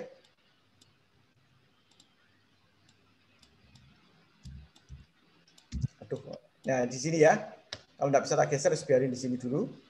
Terus kemudian saya set. Saya klik. Nah, munculnya seperti ini. Semoga bisa ngikutin ya sampai sejauh ini. Ditunggu dulu Pak Andri, ditunggu dulu mungkin sampai di sini Pak, supaya teman-teman yang lain tolong komen di chat kalau ada yang ketinggalan ya. Tolong komen di chat kalau ada yang ketinggalan.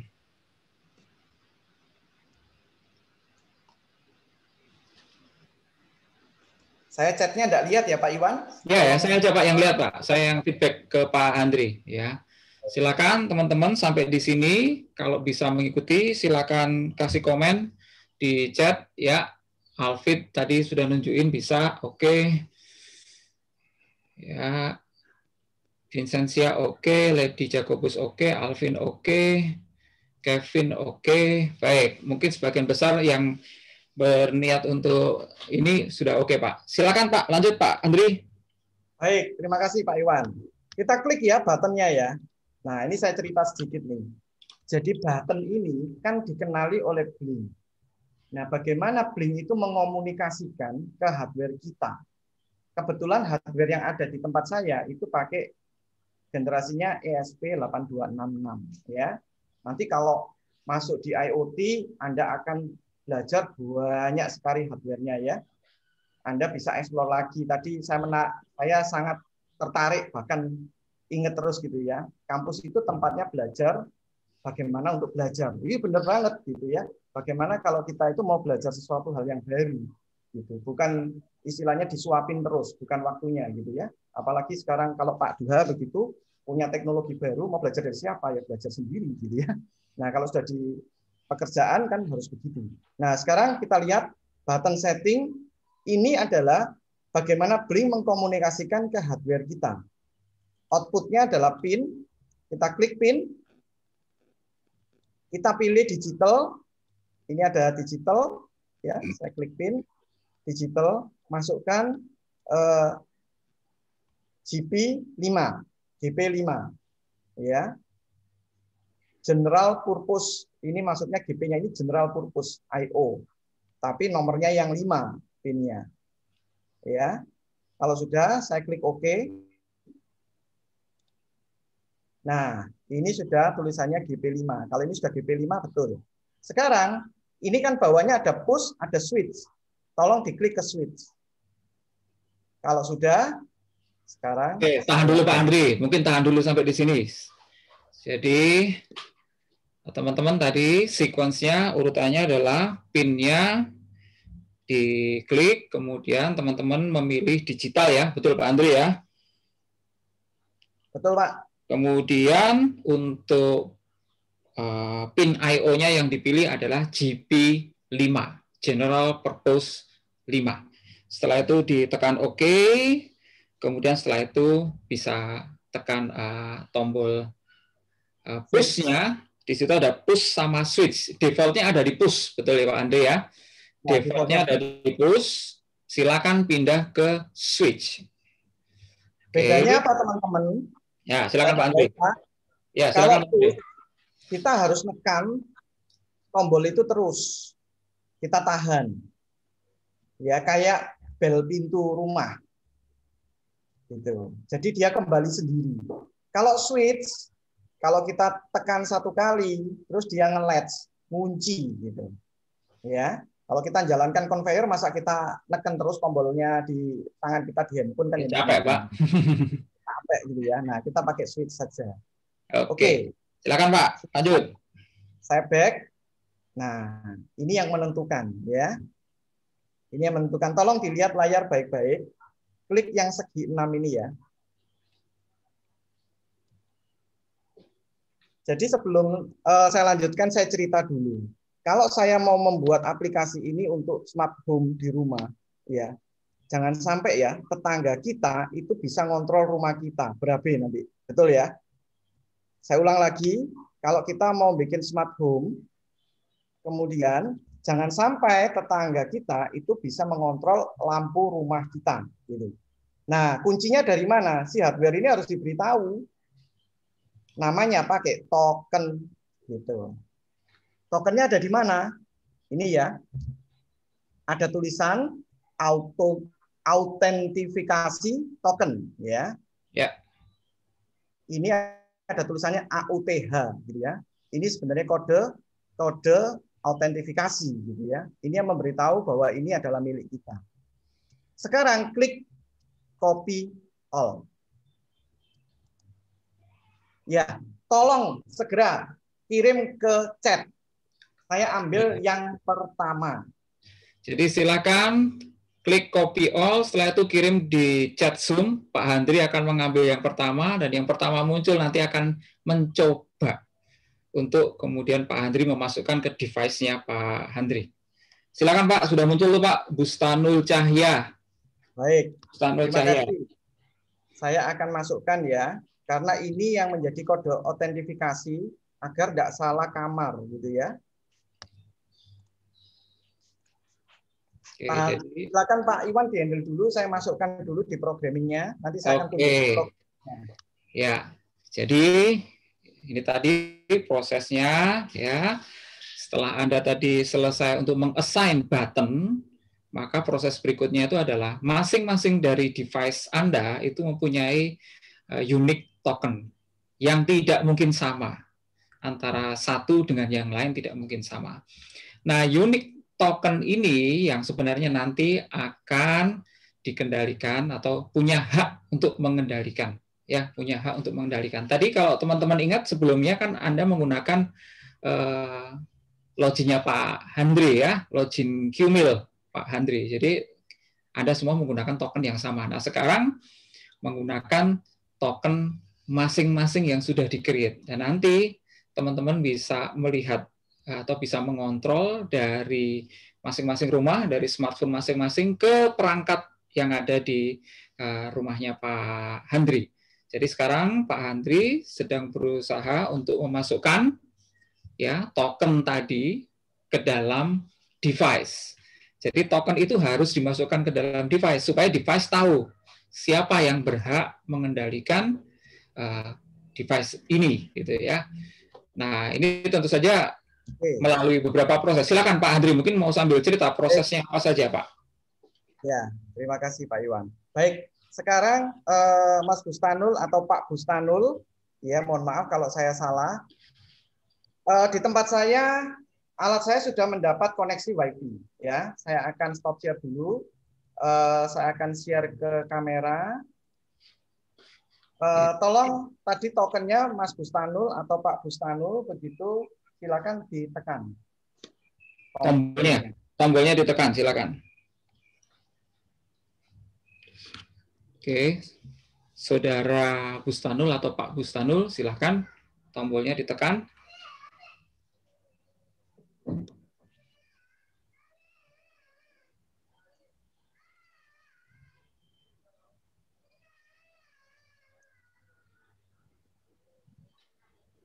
Belum ada perubahan di tempat saya. Oke, Pak Bustanul, apakah Saudara Bustanul apakah sudah ditekan? Nah, sudah ada ditekan ini. Nah, itu bukan saya yang menekan, tapi Pak Bustanul yang menekan atau Saudara Bustanul yang menekan. Ya, sudah. Ya, sudah. Sekarang silakan di off.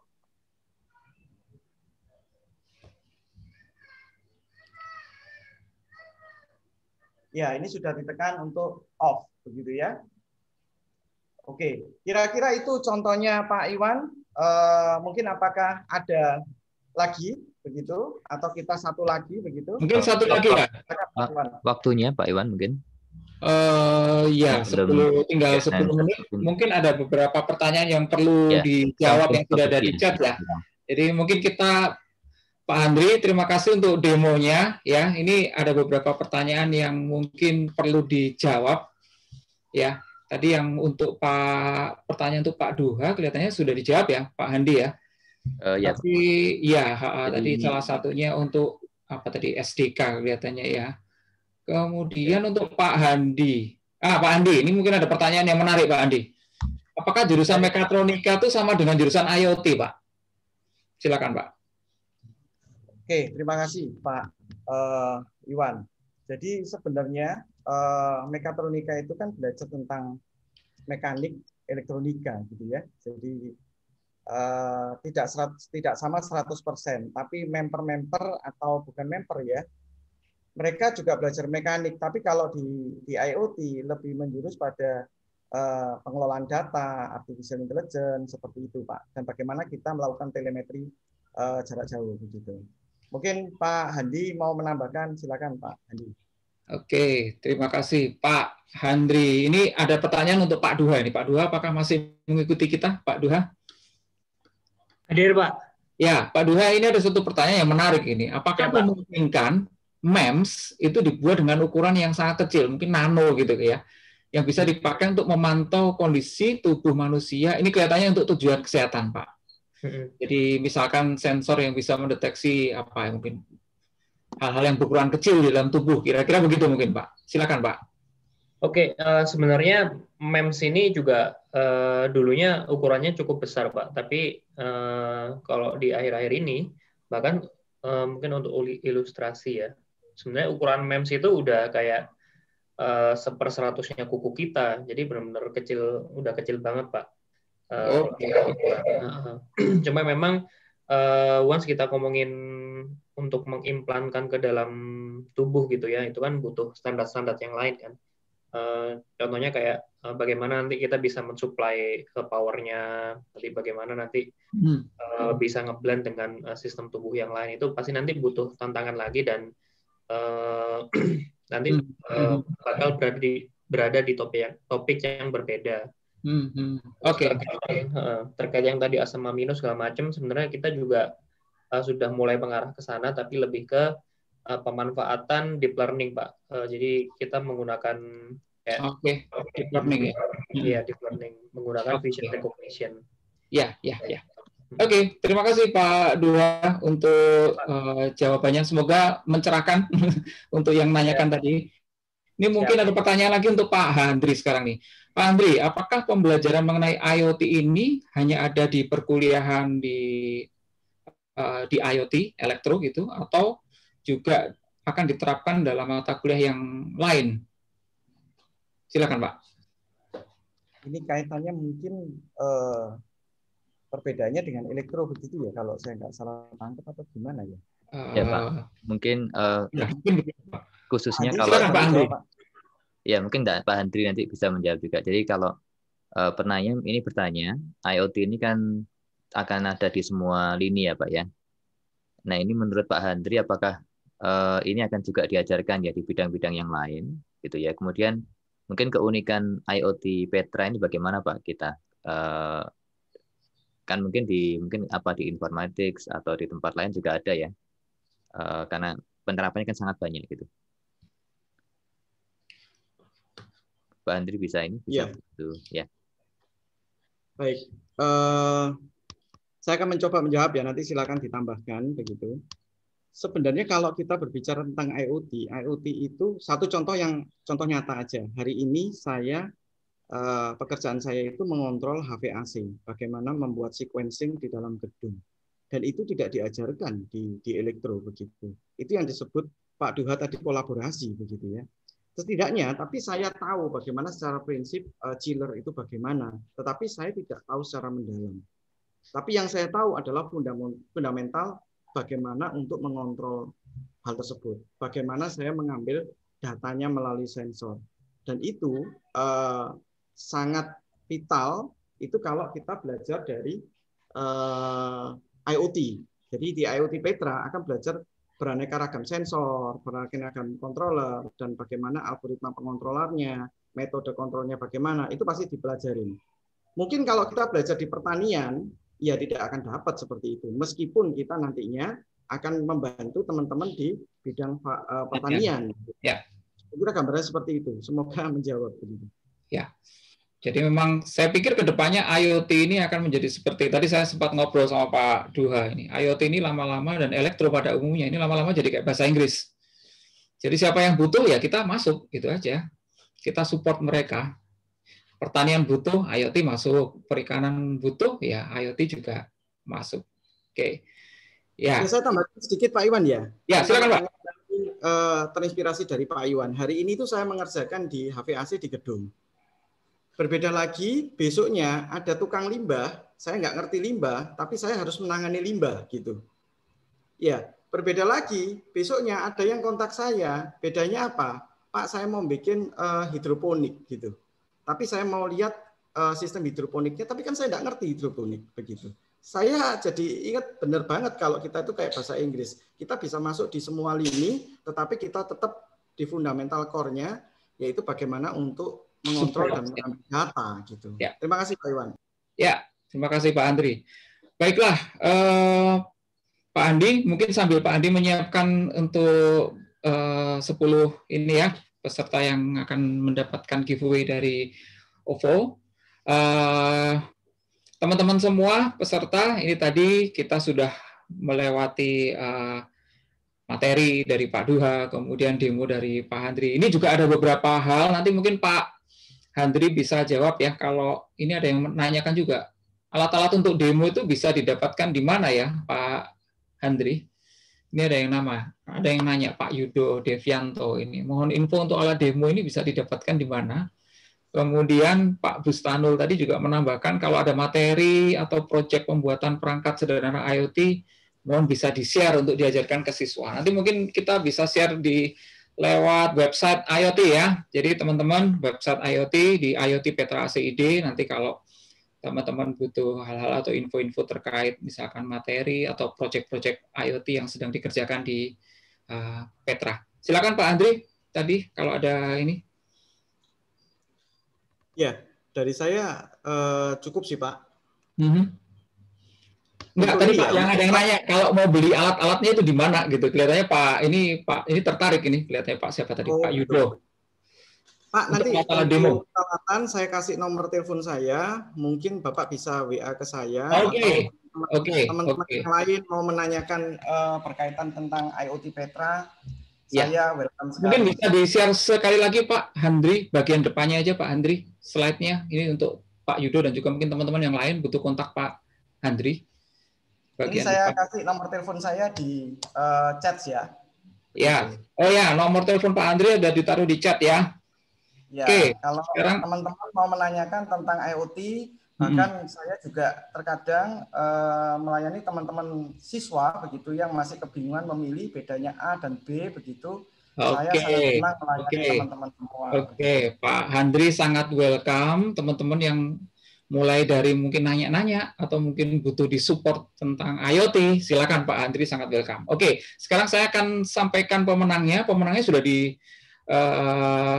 ke saya. Yang pertama adalah Edward Haryanto, kemudian Maria Pinkan, kemudian Grace Tamariska, berikutnya Gabriela Ivana Sugiarto, nomor 5 Modaliva Vanessa Haryanto, 6 Alvin Christopher Santoso, dan Alfid Abi Abdurrahman. Jadi ini yang terpilih untuk mendapatkan giveaway OVO. Silakan kontak ke tulis di chat ya. Silakan tulis di chat nama, kemudian nomor handphone, kemudian asal sekolahnya dari mana. Sudah Pak. Ya. Ya, rekan-rekan sudah chat private ke saya. Chat private ke Pak Handi ya. Terima kasih. Baiklah, kita sudah sampai di penghujung acara tepat jam 12 ya, tepat jam 12. Jadi saya tidak akan memotong waktu Bapak Ibu dan adik-adik semuanya lebih lama lagi. Silakan kalau yang masih penasaran bisa kontak Pak Duha, tadi sudah ada nomornya. Bisa kontak Bu Nur kalau pengen main-main ke kantor bos, terutama nanti kalau sudah nggak wabah ya. Kemudian juga bisa kontak Pak Handri kalau masih penasaran tentang tadi mungkin alatnya bagaimana, bikin aplikasi di Blink-nya bagaimana, bisa silakan kontak Pak Handri. Baiklah, kita akan tutup acara kita pada siang hari ini. Terima kasih semuanya. Sampai ketemu lagi di acara webinar berikutnya. Terima kasih. Terima kasih rekan-rekan semua.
Oke.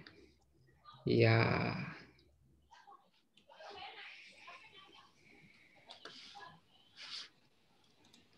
Oke.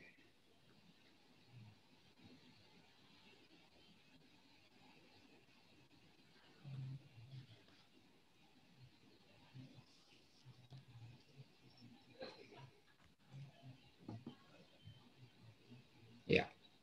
Terima kasih semuanya. Terima kasih semuanya. Kita akhiri ya. Ya. Ya. Pak, kita perlu ketemu sebentar nggak Pak Andri? Ya, kita perlu sebentar Pak. Ya, kita perlu ngobrol sebentar Pak. Ya. Ini teman-teman saya ini ya katakan di waiting room dulu. Taruh di waiting room. Oke. Terima kasih Alfred, Abi.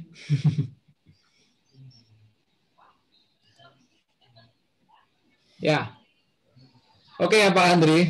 Walaupun tadi sempat molor, tapi sorry tak potong. Selesainya mantap kan ya, tetap jam 12 ya. Dan demo juga bisa jalan ya. Tidak sehektik yang kemarin kita bayangkan ternyata. Ya. Ya, ada yang tadi tapi tidak bisa mengakses web server tadi yang ya itu sudahlah itu. Tidak apa-apa. Tapi kan yang penting malah sebenarnya kan yang di plan-nya Bapak sebenarnya itu yang penting. Nah, itu yang penting. Ya. Sama itu tadi apa? Apa ya? Ya mungkin tadi kita lupa ini saya sampaikan apa kayak IG itu loh Pak. Web, maksudnya di chat sudah ya, tapi supaya mereka di chat sudah. Ya, di chat sudah. Kemudian tadi ya waktu di awal dan di belakang kan saya sampaikan ya untuk akses di IoT Petra Asi. Ya, maksudnya pertanyaan-pertanyaan yang kan ada beberapa yang belum terjawab, mungkin kita bisa enaknya di apa? Di IG apa di ini ya? Ya di IG aja Pak, dibikinkan ini aja Pak, dibikinkan question and answer aja. Yang itu ya. Gitu. Q&A gitu aja ya. Nanti beberapa slide. Ya. Kalau Jujika nggak mau ya bikin sendiri aja. Nggak apa-apa. Kan cuma tinggal bikin ini aja. Tinggal bikin image kan. Bikin nggak apa-apa Pak, nulis. Kalau saya pakai ini Pak, kalau saya Android sih kebetulan. Saya pakai aplikasi namanya Text on Photo Pak. Text on Photo ya. Jadi kayak gini. Nih, text on photo gini, Pak. Oke. Ya, cuma tinggal gini, terus nanti kita bisa masukkan image, kita bisa masukkan teks. Gitu, simple, Pak. Terus di-save sebagai image, kita taruh beberapa gitu aja, nggak apa-apa. Nah, mungkin... aku live dulu ya. Ada ya. Nah, saya mungkin usul Pak Handi, di web itu tadi kan kelihatannya ada satu pertanyaan yang menarik ya tentang kalau ada project-project atau apa tentang tips-tips gitu ya. Itu mungkin bisa dimasukkan di web Pak. Tapi saya nggak tahu ini kira-kira lebih cocok masuk yang di mana ini. Apakah di mungkin ya di berita ya. Jadi kita bikinkan aja kayak project atau apa ya. Nah, gitu ya. Project itu nanti ada yang ada yang memang research, jadi yang praktis. Iya, jadi betul. Jadi sifatnya mungkin ada yang bentuknya project-nya dosen, project mahasiswa, mungkin tips-tips gitu ya Pak ya. Tips-tips itu kelihatannya menarik Pak. Kelihatannya mereka tadi banyak yang masih tertarik gitu untuk nyoba-nyoba gitu. Ya, mungkin dari yang simpel-simpel aja sih, Oke. Sama tadi itu yang masuk itu jadi yang store data itu cuma 7 orang itu Pak. Jadi kemungkinan yang nanya-nanya itu sebagian dia mungkin dosen terus atau mungkin bukan. Oh iya, enggak apa-apa. Yang data itu kita siapin 10 yang dapat 7 kan enggak apa-apa. 3 di riset. Iya. Atau gimana sih? Saya enggak ngerti secara keuangannya bagaimana sih? Enggak ngerti saya. Dapat 70-an mungkin. Ya, habis. No worries Pak. Oh, namanya juga tok-tok wow. Mereka ya senang-senang aja. Ya, senang-senang aja. Gitu ya. Gitu Pak Andri. Pak Andri, terima kasih Pak Andri. Pak. Ya, makasih. Ya, live ya kita ya. Yuk, saya live ya. Baik, Bang. Oke. Yuk.